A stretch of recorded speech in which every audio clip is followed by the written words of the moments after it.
Olá, sejam muito bem-vindos. Hoje a gente vai desvendar uma série de profecias antigas, um mistério que atravessa milênios e continentes, ligando o céu e a terra de maneiras que a gente nem imagina.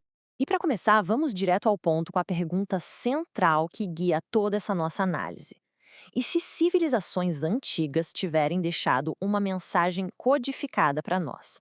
Uma mensagem sobre o nosso futuro, esperando o momento certo da história para ser decifrada.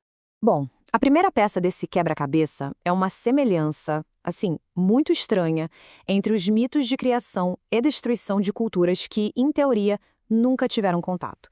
Pessoas separadas por oceanos inteiros. Como é que isso é possível? Essa citação resume bem o sentimento. Parece que de todos os cantos do mundo, uma história bem parecida sobre uma catástrofe global é contada de novo e de novo. É quase como uma memória coletiva de um grande trauma lá no nosso passado distante. E a gente não está falando só de culturas vizinhas, não. São os nórdicos lá na Escandinávia com o Ragnarok, os hindus na Índia com o Mahabharata, os egípcios, os maias. Do outro lado do mundo, a lista é enorme.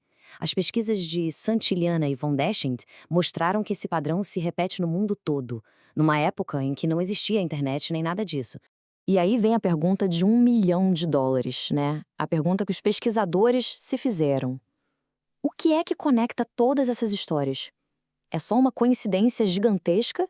Ou será que existe uma fonte em comum, uma origem única e esquecida para todos esses contos? E a resposta que a nossa fonte de hoje sugere é, no mínimo, surpreendente. O fio que liga tudo isso não seria um evento histórico na Terra, mas sim um fenômeno astronômico.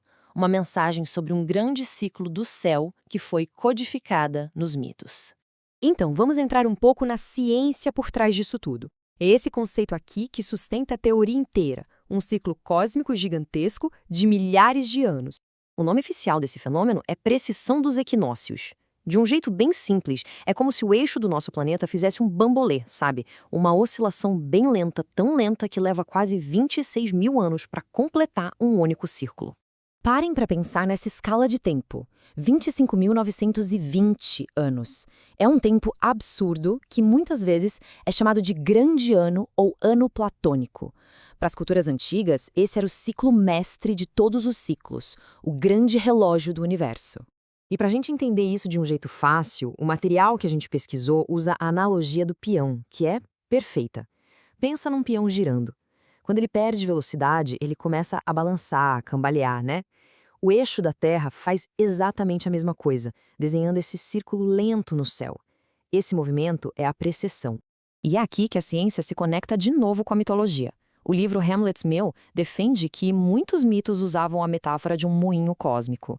O eixo da Terra seria o eixo desse moinho. E quando o eixo quebra ou se move dentro do seu ciclo, o mundo entra em desordem. A catástrofe acontece. Certo.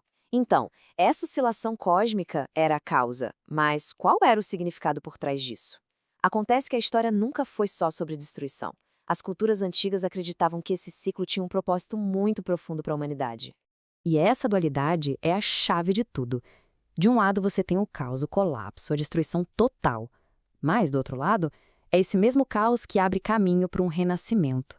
Uma era de ouro. A destruição é, na verdade, o que prepara o terreno para uma nova criação. E o símbolo perfeito para essa ideia é a fênix. Na mitologia egípcia, a ave Beno, que é a fênix deles, morria em chamas só para renascer das próprias cinzas, mais forte do que antes. Ela é a representação perfeita desse ciclo de morte e renovação. E tudo isso nos leva a uma questão, no mínimo curiosa. Como é que todo esse conhecimento milenar se conecta de repente com um período de tempo muito específico e bem recente? O que é realmente impressionante aqui é como a gente vê três tradições totalmente diferentes convergindo. Primeiro, a astrologia ocidental, que aponta para 2012 como o fim da Era de Peixes. Depois, o famoso calendário maia, que encerra um ciclo gigantesco exatamente em 21 de dezembro de 2012. E, para completar, uma profecia hindu que marca uma rara conjunção de planetas em 2014 como o gatilho para a nova Era de Ouro. Todas elas, de alguma forma, apontam para a mesma janela de 2 anos.